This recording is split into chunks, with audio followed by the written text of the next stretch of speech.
Welcome to this bedside teaching session on acute respiratory distress syndrome for ICU staff.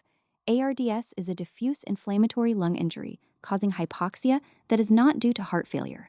It accounts for about 10% of ICU admissions and 25% of prolonged mechanical ventilation cases. Nearly 80% of patients with ARDS require invasive ventilation.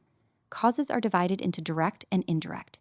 Direct causes include pneumonia, aspiration, trauma, inhalation injury, near drowning, and fat embolism. Indirect causes include sepsis, severe trauma, COVID-19, blood transfusion, shock, and pancreatitis. Diagnosis requires 4 elements: onset within 1 week of a risk factor, bilateral opacities on imaging, respiratory failure not explained by cardiac failure or fluid overload, and impaired oxygenation measured by the PaO2 to FiO2 ratio. Severity is classified as mild when the P over F ratio is 201 to 300, moderate 101 to 200, and severe 100 or less, all measured with PEEP of at least 5 centimeters of water.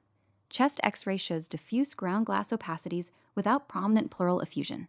CT reveals the disease is heterogeneous, with dependent regions worse. This is why prone positioning helps. The 2 goals of ventilation are to limit alveolar overdistension and prevent cyclic collapse. We achieve this with lung protective ventilation. Calculate predicted body weight, start tidal volume at 8 milliliters per kilogram, and reduce to 6. Keep plateau pressure at or below 30 centimeters of water. Target SpO2 88 to 95% and pH 7.30 to 7.45.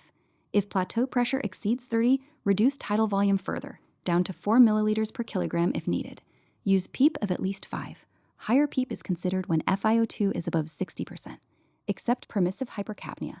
A PaCO2 of 60 to 70 and pH as low as 7.20 to 7.25 is usually safe.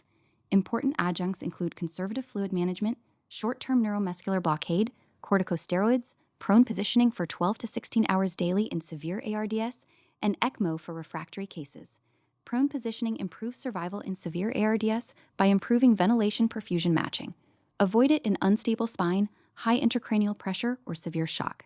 Key take-home messages: recognize ARDS early, protect the lung with low tidal volume, accept higher carbon dioxide, prone early when severe, keep fluids conservative once stable, and always recheck plateau pressure after changes. Thank you. Apply these principles at the bedside. Early recognition and lung protection save lives.